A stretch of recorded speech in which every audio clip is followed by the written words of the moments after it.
Hi, I'm Gino, I'm 41 years old.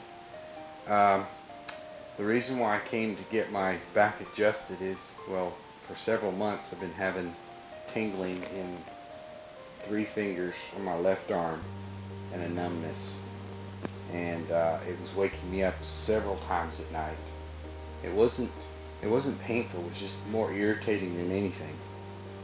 So, and I'm sure it was due to lifting something incorrectly or digging or something to do with the line of work that I do. But anyway, I came to see if Dr. Andersen could help me, and after the first few visits I noticed that the symptoms were going away, and I think over a period of 2 months we cleaned it up to where I don't have any of those issues in my arm anymore.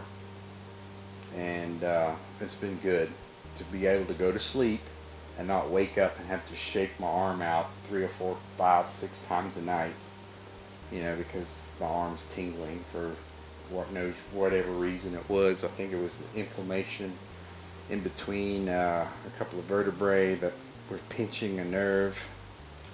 But the adjustments worked, and the neck traction worked as well, and I'm happy with the results.